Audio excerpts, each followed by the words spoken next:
Pika. Got you.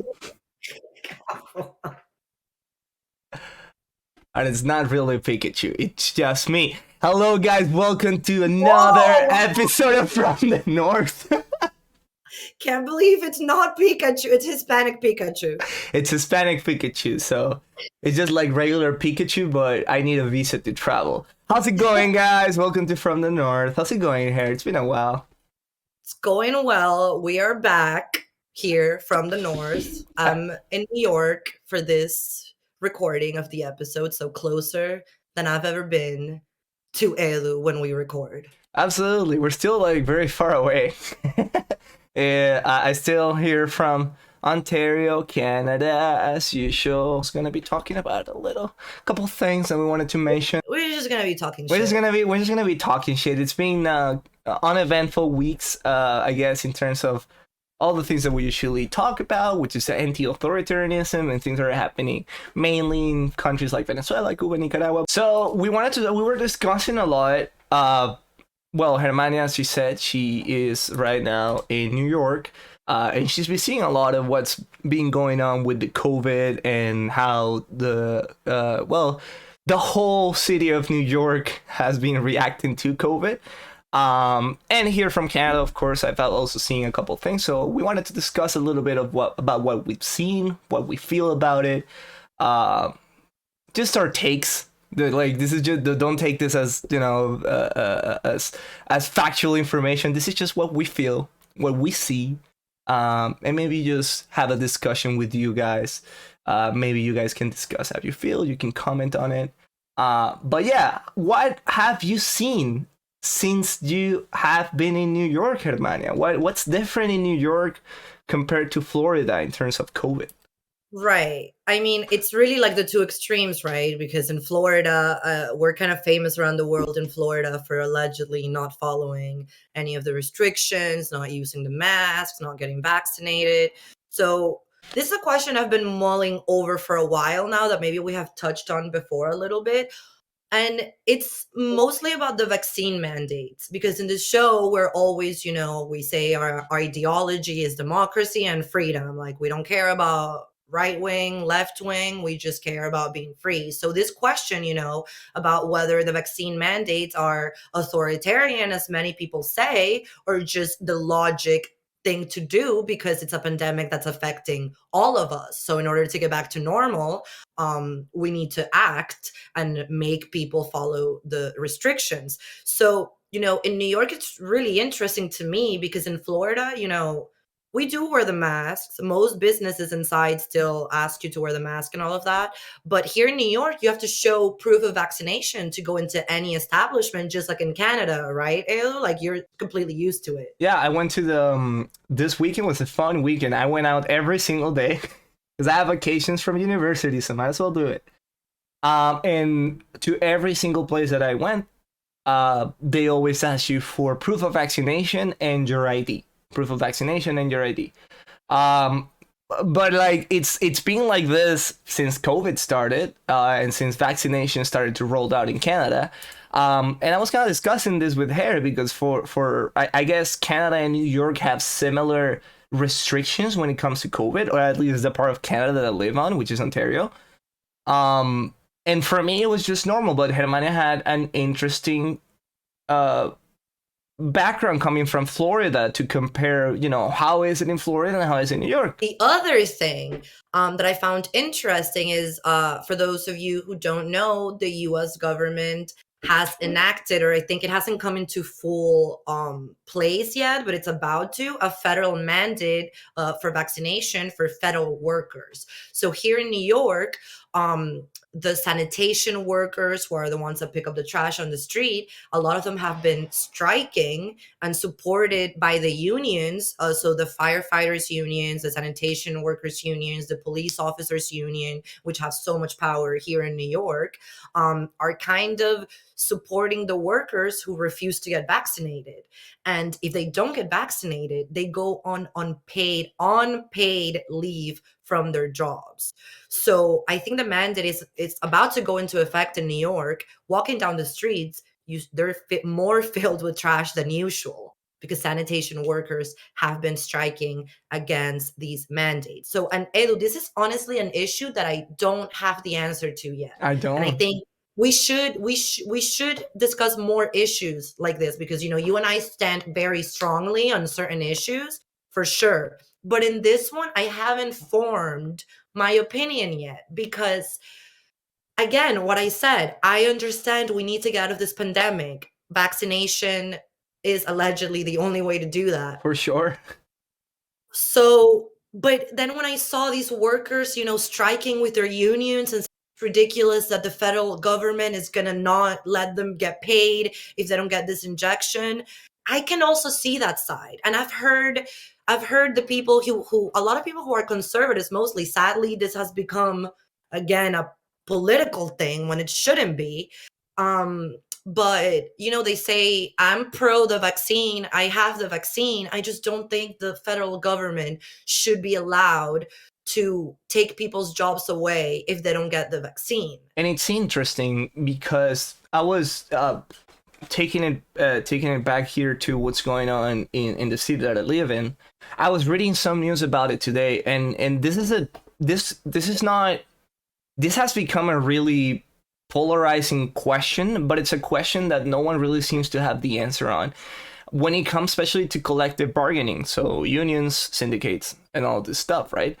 And I was reading what a lot of lawyers that they specialize on labor, they specialize on unions, and none of them seems to really, like us, have a final or like a final take on what should be done and what shouldn't be done.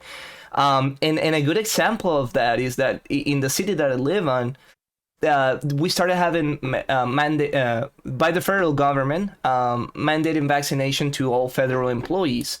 But in the city that I live on, just a couple weeks ago, because of this mandate, 80 healthcare workers, we're talking nurses, we're talking doctors, were let go because of the vaccination mandate, because they didn't have the vaccine for whatever reason, which, being in the healthcare industry, it's kind of weird that you don't want to get the vaccine, but whatever. Right.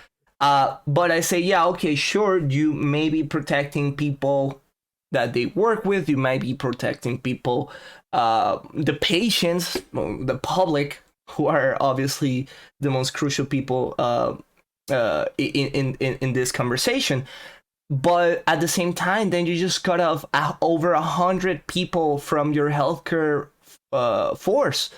You know what I mean? When we're supposed to have more, when we're already critically down in terms of not having enough nurses, not having enough doctors to take care of this pandemic, and we're gonna let them go because they don't want to get vaccinated. Like, when does it stop being, That's the question, because a lot of the concerns that the people who are anti-mandates have, is the typical question. Once you give the federal government the power to do this, they believe that's already expanded the government. So next time, they have already done this, so what will the mandate next? A lot of people say, just asking this question, you're being a conspiracy theorist and whatnot. And that brings us to, how we're being gaslighted a lot in these issues, because just if we're asking questions, you'll be branded by certain people an anti-vaxxer.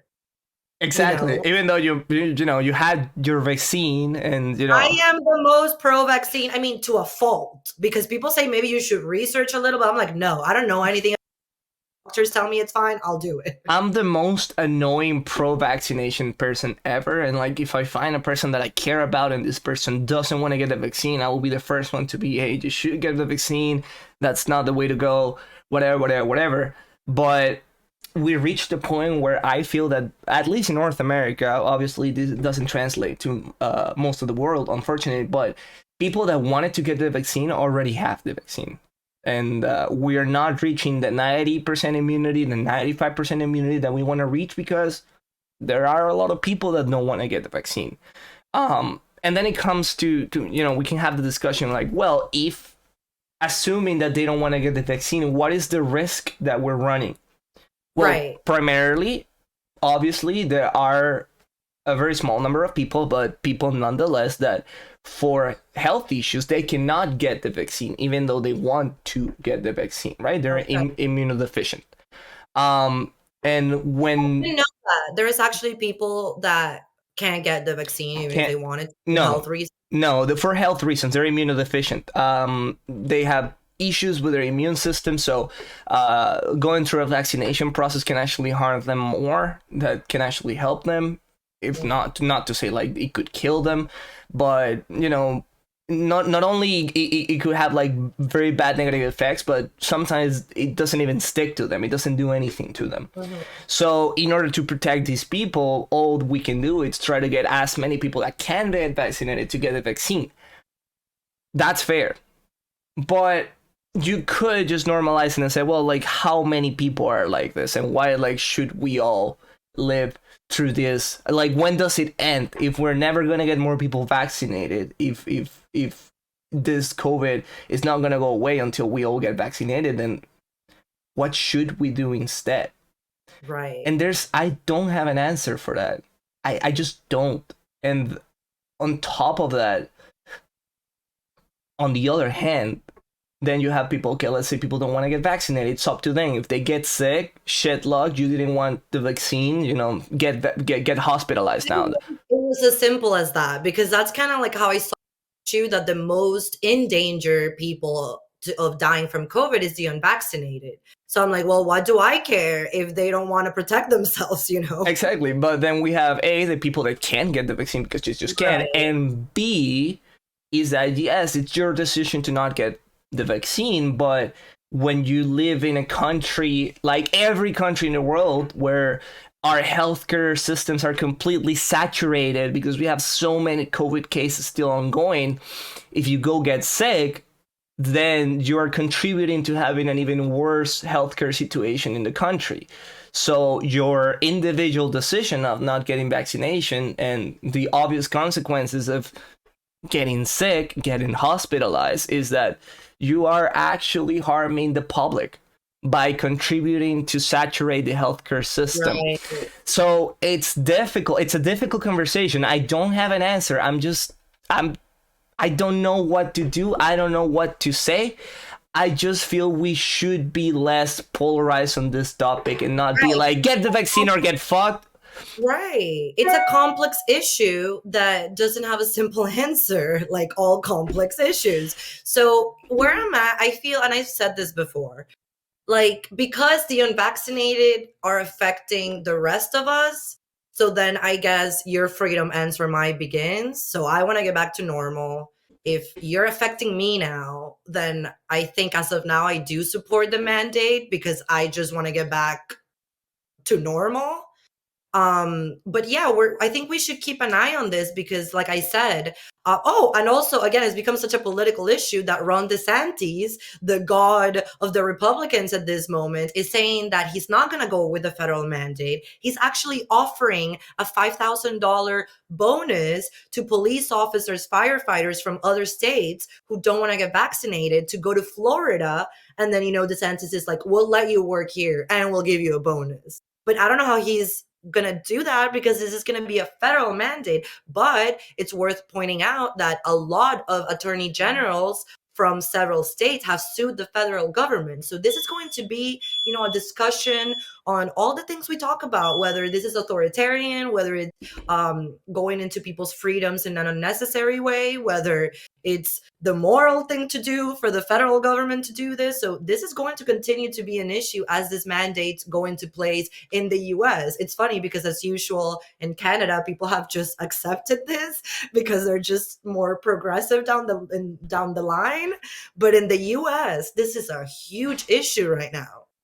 And even though, putting morals aside, putting what I feel should be done in terms of people getting the vaccine or people not getting the vaccine, we get to a topic that I feel it's at a core of US politics, which is, where do we limit the powers of the state? Specifically, where do we limit the powers of the federal government? Since its founding, that has been the question of this country: state powers versus federal power. And we're still struggling with that question. And it's a very important question. It's a question that's very American, because not a lot of countries have a strong federal government. A lot of countries, Most countries are this big and diverse. most I mean, countries, Texas itself could be a country. yeah, Like, yeah, and they almost were. right. They almost were like 150 years ago. So yeah, it's crazy. I don't have the solution, but what I do believe is that issues like this shouldn't be politicized. And regardless of what each individual person thinks, we cannot ignore that politicians, especially nowadays with the rise of populism, have a lot of power into changing what people's mindsets are. And what Trump says, what DeSantis says, what Biden says actually has a real effect on what people are thinking. I wish we live in a society where what the citizens are thinking is what shapes what the politicians are saying. But we live in a backward society where the politicians say something and then citizens take it at face value and like just as a religion and just go with whatever I have to say. So if a politician says vaccine mandates are good, we should go with that, and we should hate people that disagree with us. If a politician says the opposite, then we should go to war because of that. So this thing shouldn't be politicized to begin with. And I feel that's something that, at least in Canada, for example, has been very positive, both what is considered to be the right and what's considered to be the left, and every other party, they're all on board and they all agree with, let's get vaccinated. If we have to do vaccine mandates, let's do it. But we should always be the ones asking questions as voting citizens as to where does this stop, where does this end, and is when it's the collective going on top of the individual, and when should it and when should it not. And like just kind of take it to a different place right now. It also applies to climate change. And that's what I wanted to say, Edu, because to close off the vaccine mandate discussion and go into the climate summit discussion, it's the same concept. We should be allowed to ask questions. Just because we're asking these questions about, what these mandates mean, doesn't mean that we're anti-vaxxers. But sadly, in this country, in the US, we're so polarized, so tribalized, so reactionary, that so often when you start asking, well, how is this going to work? You're immediately branded either if you ask the question, you're branded a Trump supporter immediately by the left. And then if you are pro-vaccine, the right will, just a follower who asks no questions. And we have the same problem with climate change. I mean, what could be more complex than solving that problem? It's such a complex issue, and like if the vaccine issue, it's complicated as it is, climate change is just that times to 100. And we just to give you guys context, we are I think it's still ongoing, or it just ended, the G20 summit in Italy, and the main topic, let's say, of this meeting of the G20 was to discuss climate change, to discuss climate action and how to move forward. And even though it seems that most countries are on the same boat as to climate change is real, we need to do something about it, what we're not on the same boat is how fast or how fast is climate change going to affect our lives, A, and B, what should we do to prevent that from happening? What can we afford doing, right? And that's an important discussion, because then when we go to what we're just discussing before we started recording the show, a big thing in climate change, if you read about climate change, and if you don't, I will just give you the quick summary. Climate change really comes down as to, being very reductionistic, but it really comes down as to where we're getting our energy from. Electrical power can come from many different sources. They can be clean, they can be not clean, they can be sustainable, they can be not sustainable. The idea is that we're moving towards sustainability and green energy. The biggest enemy, let's call it, in this struggle, I would say, it's coal power and gas and oil power, what we call thermoelectrical power. And what it is that you're just basically burning fossil fuels in order to move a turbine and generate electricity. Most countries in this hemisphere that are part of the G20, so Canada, the United States, Europe, etc., most of them are moving towards getting rid of coal altogether, implementing nuclear, implementing hydroelectrical energy, all the clean alternatives that we have. But there is one big country, one big problematic country that we're always bringing back to this show because we have to, which is China. And the issue with By the way, I know nothing about this topic, and Edu's an expert on it. So before we started recording, I was asking him, okay, what's going on? Because I don't understand much about it. So he's explaining to me what he just said, you know, that all these countries agree that we got to bring down coal production. And then immediately my question before he said anything, I'm like, I don't really see China or Russia giving a shit about what the other countries agreed to do. And they don't. And they don't. And they don't. That's the bottom line. So even though China and I think Russia too, they did agree to set a limit for the year around the year 2050 to be carbon neutral if possible. So that's a level of commitment that we got, I guess, from China and Russia. The UK, under the leadership of Boris Johnson, again, I'm not a fan of Boris Johnson, but in foreign policy, I respect the guy. Yeah, I've been surprised with that because the media had told me he was just like Donald Trump 2.0. He's not. I wish Donald Trump was as good as in foreign policy as Boris Johnson is. But Boris Johnson was leading the idea of making the coal production a thing that also is going to be a commitment to not have any coal production or producing electricity based on coal by the year 2050. And China, of course, didn't agree to this. China said, okay, we're going to stop buying coal from other countries, but you can't tell us what to do in our own country. The bottom line is China and Russia are not going to put their world domination objectives behind climate change objectives. Of course they're not. And Germania just asked me the most important and intelligent question that you can possibly ask in this is like, wait, but isn't it cheaper to just keep using coal? Yes, of course it's cheaper. China knows that. That's why they're not committing to anything. Of course it's cheaper. Climate change is not cheap. Climate action is not cheap. Right. Climate action is not cheap. Climate action is something, and we should have that discussion. It's easier for a developed country to be green, to be sustainable, than it is to a developing country. Right. But if you have a major super power like China that is trying to become the number one on anything, and their competitors are all agreeing to put economic and developing interests second to climate change when China is not doing that, then we have a problem. I'm just scared hearing Elu say this because going back to what we were talking about, when you bring up these nuanced topics, you'll get branded immediately a Trump supporter or, oh, what? You don't believe in climate change? I mean, this has happened speaking about the differences between Miami and New York. New York City is, you know, woke city. So most of my friends live here because I used to live here. I went to school here. And literally, I tried talking about this with them. And they asked me in a mocking way whether I believed in climate change or not. And that's just immediately where they go to, oh, you don't accept the Green New Deal?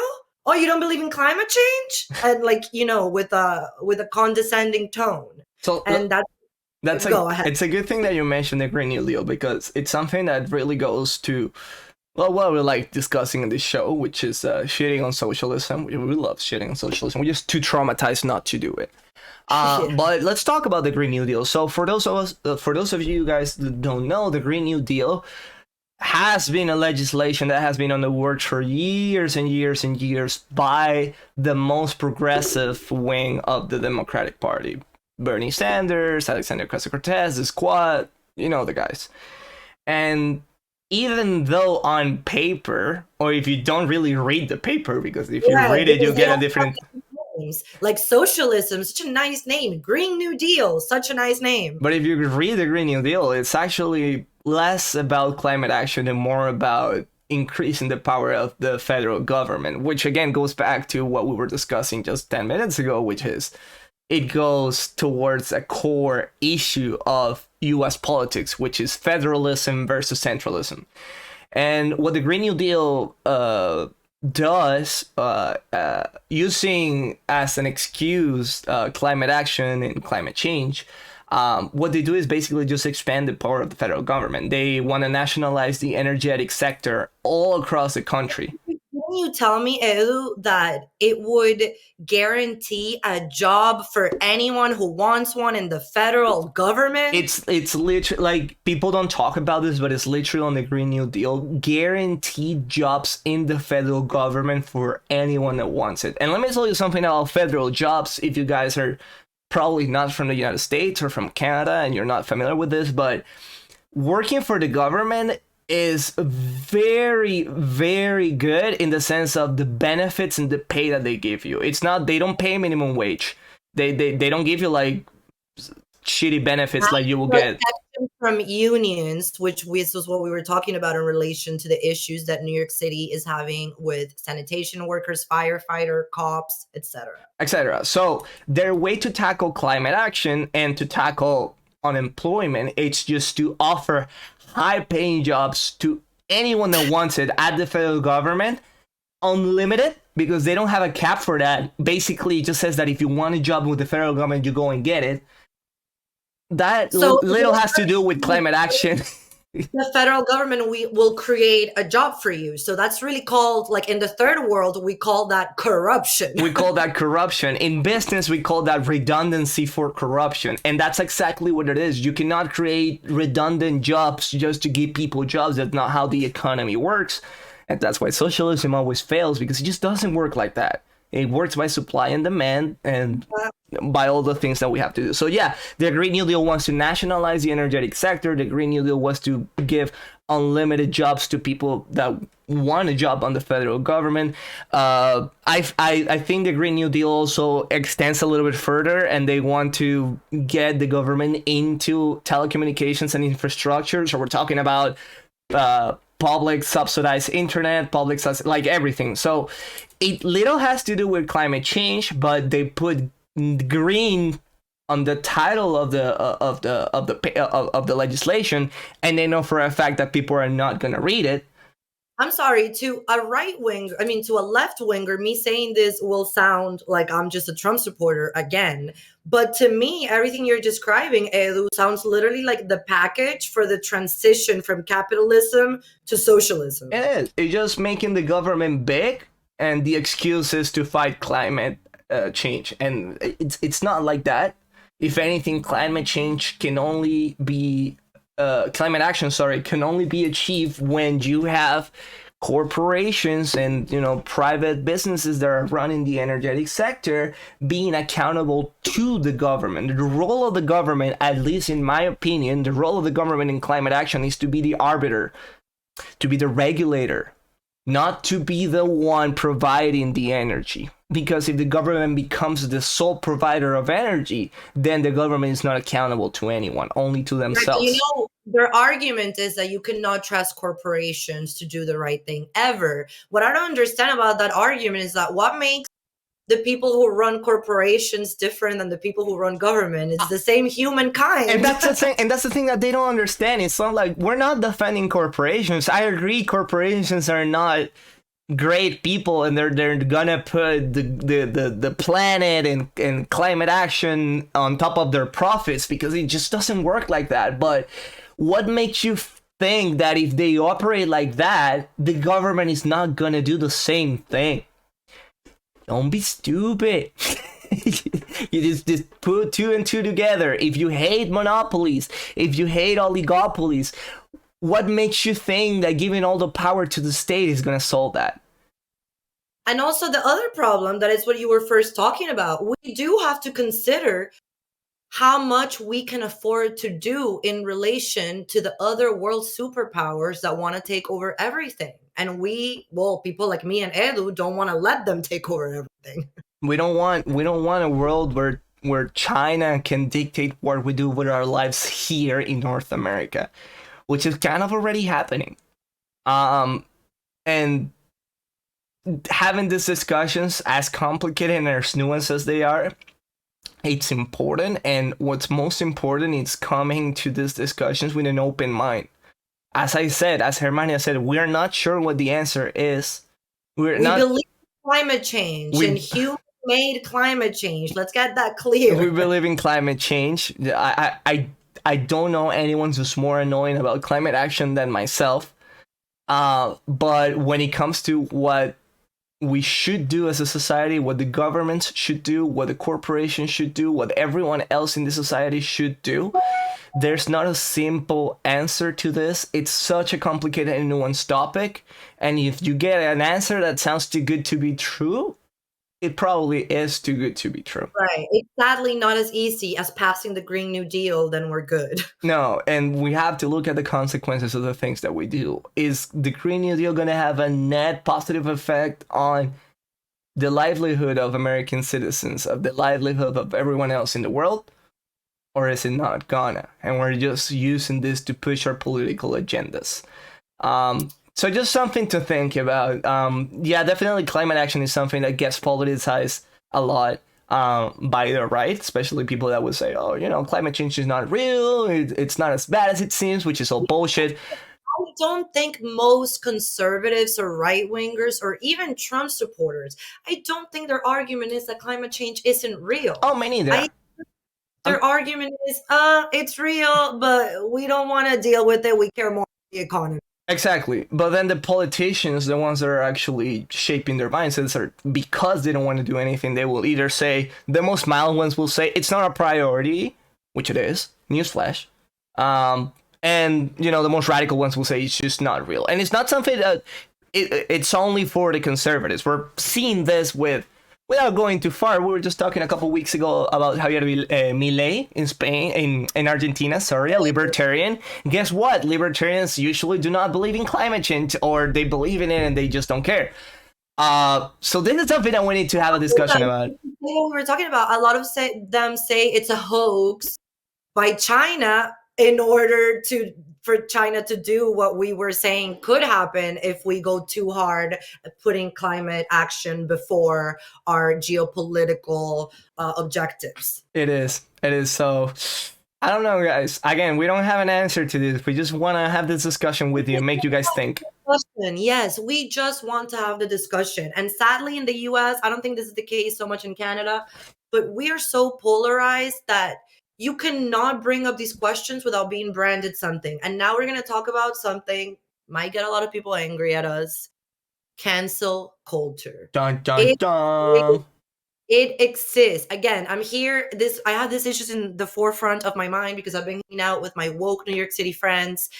And it's like a different reality. Like I was telling them about a friend who I had whose life was destroyed unfairly by cancel culture for a false accusation. When I said the phrase cancel culture, it's like a trigger for the left. They just start laughing. They say it doesn't exist. It's a right-wing conspiracy to get people to allow racism and sexism and white supremacy. No, it does exist. And I'm gonna double down on this. Not only it exists, but it exists, and it's way more complex than we think it is. Because the cancel culture is not only something from the left, it's something that's inherently from all echo chambers that you may get into on the internet. If you are, just to extrapolate, let's just not talk about the left because we all know how annoying they can get with cancel culture, but just talk about what QAnon, how they operate and how they act, how they all become this weird hive mind of intolerance and hatred towards people that think different than they do. And they go and move as a mob to try to harass and cancel people that they don't like. Of course, if you are on an echo chamber that doesn't include people from QAnon, people from the right, you might laugh at this and say, oh, those guys are just idiots. But it also happens in the left. It also happens in the left to the extent that people are being canceled for political opinions. No, it's almost a cycle. Like, it kind of depends on who's in power, who's in cultural power, because I've been looking a lot into the 90s. And before the 90s, you know who the right has been trying to cancel for decades? Hillary Clinton. Yeah.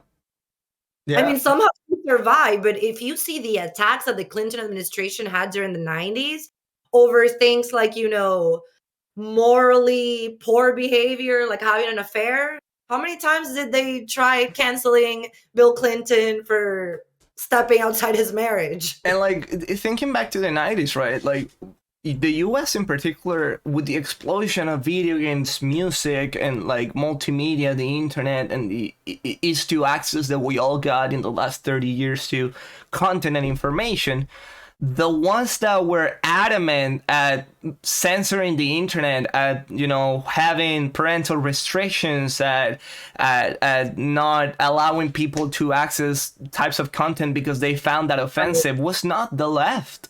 It was the hard right, the Bush conservatives, the Reagan conservatives, actually, sorry, that from their evangelical point of view, they wanted to censor games like Mortal Kombat. They wanted to censor movies. They wanted to censor music. They wanted to censor culture. They thought someone was a communist, they would lose their entire career, especially in the arts in Hollywood. If there was a rumor that someone was a communist, McCarthyism, you were done. The Red Scare. This is not a new thing, but the power has shifted, Edu. I think it has. It has 100%, and this is like, I guess we're both nervous because this is just, and it shouldn't be such a sensitive topic. We should be able to have these discussions without being afraid of saying something. I was in the streets in New York City having a discussion with my woke friend again, and she was talking about how thank God for Biden because of the vaccine and all of that. I was never a Trump supporter. I was one of the loudest speakers against Trump. Let's get real. Trump diverted so many resources to vaccine production. He is to thank for how rapid the vaccine was developed. Yeah. Period. Yeah. And that to my friend, Edu, I was like in the street, and then I turned around like, oh my God, what if someone like sees me and thinks I'm a Trump supporter? Or like the other story I told you, a cat caller was annoying me yesterday in the city. I was just ignoring him, being a bitch, as I am to cat callers. And the guy goes, what the hell? You must be a Trump supporter. And it's like that. Or going back to the Green New Deal. Like, hey, I don't like the Green New Deal. And then they suddenly, oh, you don't believe in climate changes. Like, it doesn't work like that. And take it to an extreme conclusion. And I think it has been the big topic of wokeism and cancel culture this last month, which is what we've seen with Netflix and Dave Chappelle.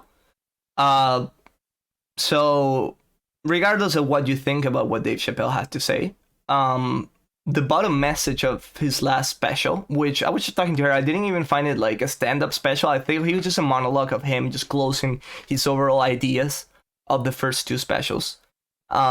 And he mentioned an important point. When a trans friend of his decided to, step up and, say positive things about Dave Chappelle, this person was harassed, this trans person was harassed by the LGBTQ community, obviously not all of them, but the annoying ones, to the point where she committed suicide.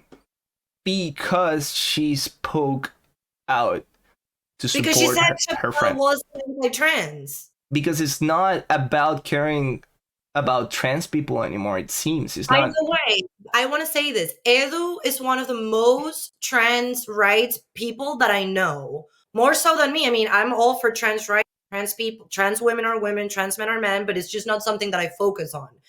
Edu focuses on that. I want to make that. For my point of view, is I have many great trans friends, and I just want them to live the life that they want to live. I want them to identify however they want to identify themselves. If they feel a certain sexual orientation or a certain gender, by all means, whatever makes you happy, and I will treat you respectfully, because that's just how an individual that has more than 2 neurons would operate. But that's just my take. The same concept of freedom we're always talking about in this show. It's about freedom. And what is the...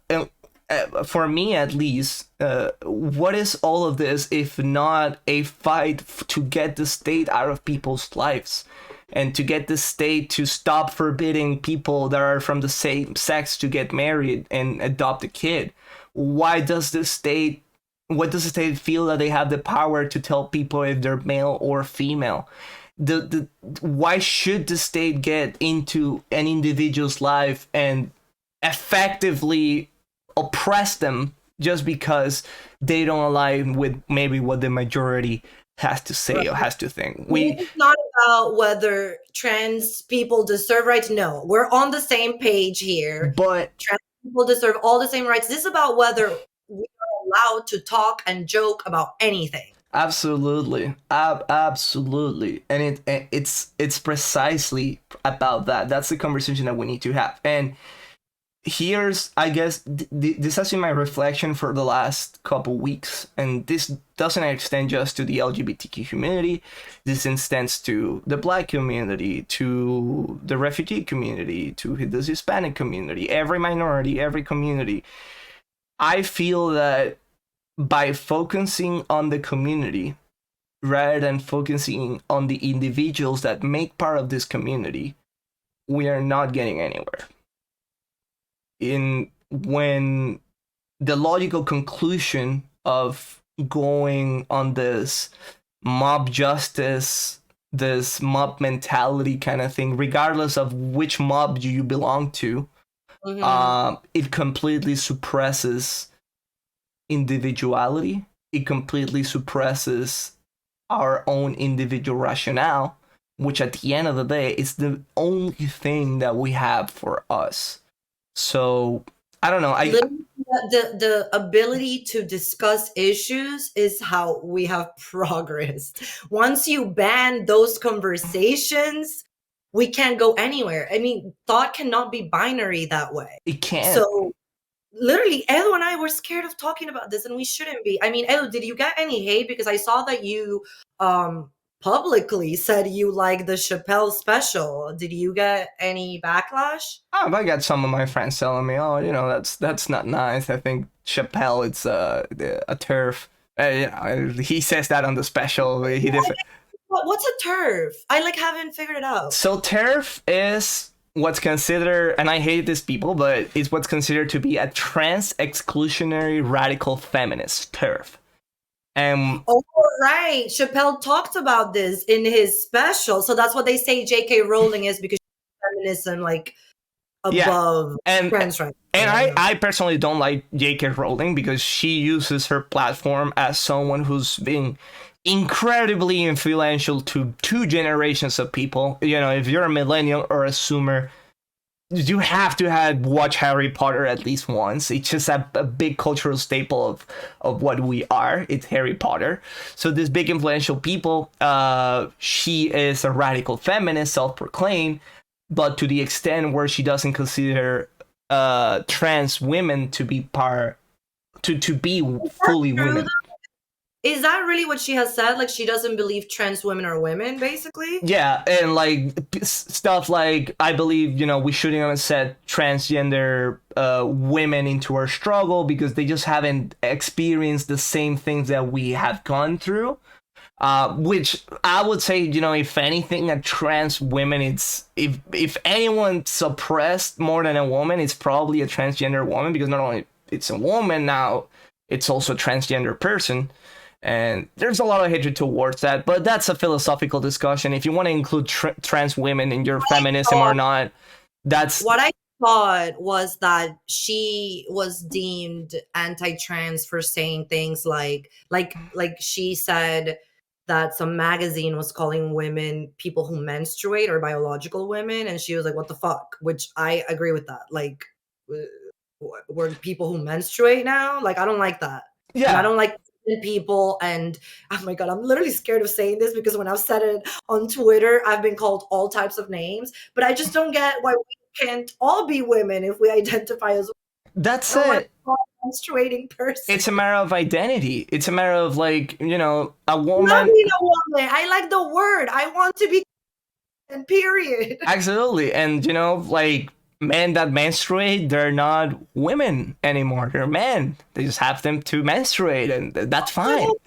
I mean, someone explained it to me, the whole pregnant people thing. When I talked about it, they're like, well, because they don't want to be exclusionary of trans men who decide to get pregnant. Okay, but then you're being exclusionary of me. I'm scared of saying everything, but I don't want to be called pregnant people. That's fine. That's fine. That's why it's important to have these conversations. But when we don't have these conversations, and when we only resort to calling the other person that doesn't agree with me a bigot person of Right. And trans immediately this label. And let's talk about Chappelle again, Elu, because we wanted to discuss this for a while because Elu and I like all the inappropriate jokes. I mean, like, I don't know, we have to be like this, but we laugh at fucked up shit only because we're Venezuelan. It's like my humor is so messed up. we're messed up. We have to laugh at stuff.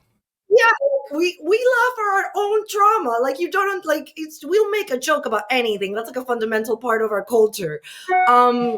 And people say this type of the far left that cancel culture does not exist. After we have seen what happened with the Dave Chappelle special, he says no one will buy his documentary. And I believe that because why would someone, even if they don't think Dave Chappelle is a bigot or a problem, why would they get in that mess? It's about business. Like, why would you sign Chappelle up for a movie to deal with all of that? Like, you rather not. And just look at what happened. What were the direct consequences of the whole special? It's like a special criticizing the cancel culture. And then the consequences is having Netflix employees actively trying to cancel Dave Chappelle. And the lies, Edu. We have to talk about how the media misportrayed this. They were saying, because a few trans employees of Netflix and allies of trans employees of Netflix, they had spoken out against Chappelle online, and then they broke into a private meeting that they weren't invited to, and that's why they got fired. But then what did we see in the headlines? Trans employee who spoke against Dave Chappelle gets fired from Netflix. You're right. And it seems that, okay, it's a bad thing what they done, but because they are a member of a minority, then cannot be criticized by what they done. So that's the whole problem of this. It's a lack of nuance. And intolerance. And intolerance. Like, I don't know if you saw, there was a protest. The employees walked out in protest. Did you? Yeah. And a guy, a supporter of Dave Chappelle, shows up and his sign just said, "I like jokes." They took the sign from him and harassed him. Of course. It said, "I like jokes." And he was saying, "I like Dave Chappelle. I enjoy jokes." Transphobic, Trump supporter, bigot, you don't deserve to speak out or have your sign. We're going to take it from you. Well, just scrolling by, this is anecdotic, but I was just scrolling by Twitter this morning, and I saw a guy that for Halloween dressed up as a pedophile priest, which we all know the Catholic Church has a big problem of pedophiles. I just fucking laugh. This is so funny. I was like, oh my god, he actually went and did this. And a couple hours later, I saw a couple people like quoting the tweet. He got ratioed, and eventually he had to put his account on private for a joke on Halloween. So, I don't know, guys. This is my take. You can take it or not. I feel that if what we're trying to achieve is to change people's mindsets and change people's views of the world, if what we're trying to become is a more inclusive society where we can respect the individual for everything that they are, and we can only judge people based on their merit rather on who they identify themselves as. The way to get there is not by fighting or insulting anyone that disagrees with us. Banning speech, which is what these people want. They want Dave Chappelle to not be allowed to have a platform for his comedy. That's not how you achieve change. Change comes through reform, not revolution. And if you want to reform, you gotta convince people that what you're saying is true and what you're saying is valid. And we're never gonna get there if you are only fighting people out there to get likes and get some endorphin on Twitter, because that's how reactionary social medias operate. It's so popular now. And we have to know the difference, Edu, between hate speech and speech that you don't like. And that's where the line is, and why this country is what it is, because of the First Amendment. Now, what the people hating on Chappelle, demanding that he be canceled, were saying is that he's putting trans lives in danger with this comedy special. How? So How? Because he's Uh, not ever. What's hate speech? Hate speech would be Dave Chappelle saying, "These people suck. We need to end them." And, a call for action.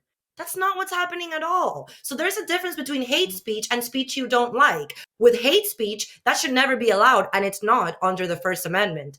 With speech that you don't like, under capitalism, you can decide to not watch it. You can decide to boycott it. You can decide to say it's awful online. The problem comes when you're trying to decide what I can or cannot watch.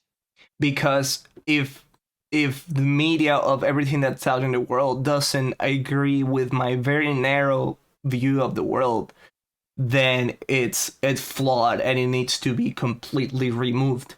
And that's just a reactionary approach to this. And if reactionary comes, and being reactionary, I guess, especially for these topics, comes from not dealing with enough people in real life, I believe.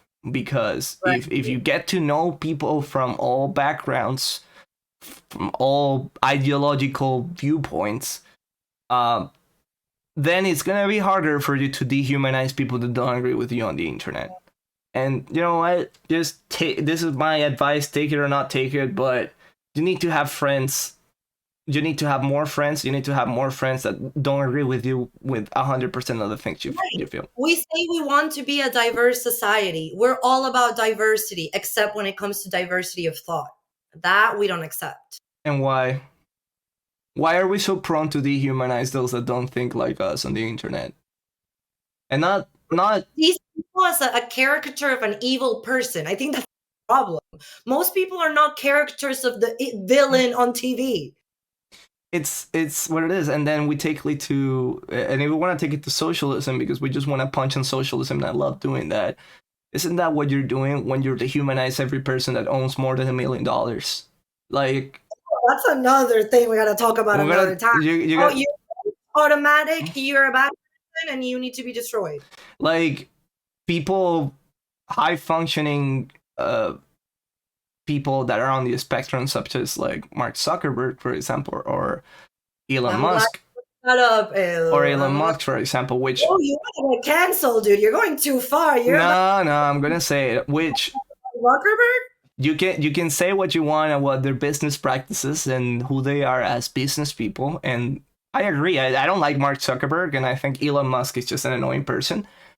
But then it suddenly becomes okay to make fun of people that look weird, that act socially awkward just because they are millionaires. Yeah, it's just reducing every problematic to a class struggle. And I'm not about that. If you want to treat people with respect, then treat everyone with respect. Don't be a hypocrite. I think it's all about empathy, truly. Like, if we just had more of all these issues, would be much easier to solve. And I just want to share what my favorite joke from the Dave Chappelle special was, which is funny because it was making fun about my group. Mm-hmm. It's like I can laugh about myself all the time. I think that also like works to deal with these issues. Like, I laugh so hard when he's like saying that, the feminists are doing things wrong, that they're focusing on like the pussy hats and like showing their nipples instead of the real issues, whatever, which I agree with a lot. And then he says, you know what the feminists need? They need a man to tell them what to do. I don't ask for anything at all. Just suck my dick. It's a joke. It's funny. Laugh. And he's also making fun of men, because that is how men, like, stories of like men trying to help women get ahead with a condition that they give them something sexually. So, and then it comes down to like, and then we circle back to it. Then you have this group of men on the internet that they make their entire personality on hating on women, on hating on feminism. Because, and they use the same arguments, because they're too fragile, because like they can't take a joke. But the first time you see a tweet making fun of men, which are funny by the way, because we're a piece of trash if you haven't found out, then they're the first one to like, how dare you make fun of us? How dare you make fun of males? And like, everyone's guilty. The left, the right, the Nazis, the communists. You're all fucking stupid. You need to touch some grass. Literally. The other one I had to mention that I didn't know because it's true, and I couldn't believe it was true, that that baby got canceled for saying a homophobic thing, but he hadn't been canceled for murdering someone. That's a great topic. And That's it's a true. great topic. Are you allowed to be a killer but not a homophobic? Where does it end? I'm sorry. Please don't cancel us for this. Or do I don't at this point I don't care. But you know, I feel that if we censor ourselves, is we didn't discuss of the things that we like discussing on our own time, we wouldn't be honest with you guys. Yes. We are here to talk about the things that we can. Not that we cannot talk on Twitter, or we cannot talk on Facebook, we cannot talk on Instagram, but we're here to kind of have a more open, nuanced, and honest conversation that you can never had on a 240 character format. So we invite you all to have this. I personally invite you all, if you know someone doesn't agree with you politically, for whatever reason it might be, because they are socialists, because they're capitalists, because they are feminists, because they are not feminists, because they're whatever. The real way to have change is by having open and honest discussions, not by insulting people. That's just polarizing more, and if anything, that's just making your struggle harder. Right. Do we have anything else to add, Head? Just my conclusion on that is that we have so many civil rights issues still, but we have come a long way, and a lot of these movement, to movement, the trans rights movement, it had to happen, and it was way overdue. But I am afraid with this cancel culture and this reactionary left that the backlash to the progress that we have made is going to be so big that we're going to be left off, minorities, women, the LGBTQ community. We're going to end up behind where we were before all of this started, because people are getting pissed off and they're starting to feel threatened. And if you prove them right with things like trying to cancel Dave Chappelle, I'm afraid that there's going to be a backlash, and then we really are going to end up worse off than we were to begin with. So I just think, yeah, it's all about having the discussions. Nothing should be off limits. People should be allowed to ask questions, whether it is about the vaccine mandate or what a turf is or what the best way to address climate change is. We should be allowed to discuss anything, because personally, I'm always on this against the side that burns books, burns art, and bans speech. So yeah, that's my take on that. And Edu, I'm so glad we're partners on this and we can have these discussions. I love you because Edu's actually way more progressive than I am, but he is very smart at discussing these issues, and I appreciate it because he's just calmer than I am with this. So that was our show today. That was our show for today. One last thing that I want you guys to know, I guess, as I did with the episode a few weeks ago. If you notice, I'm not wearing my my beard today. This is because today that we're recording this, it's November 1st, and it marks the beginning of Movember, which is a month where we are trying to raise awareness about men's health, prostate cancer. Sorry? I didn't know it was for a cause. Yeah, it actually has a cause behind it. Okay. So it's for men's health. We're trying to raise awareness for especially mental issues with men. Overwhelmingly, Yeah. hay mucho problems with men, I guess. With mental health, we tend to be very depressed, very anxious. A lot of men, unfortunately, will decide to take their own lives. And this has only become a bigger problem during the pandemic with more isolation. Additionally, also, of course, things that we may not be thinking of. Those of us that are maybe on our 20s, on our 30s, in our teens.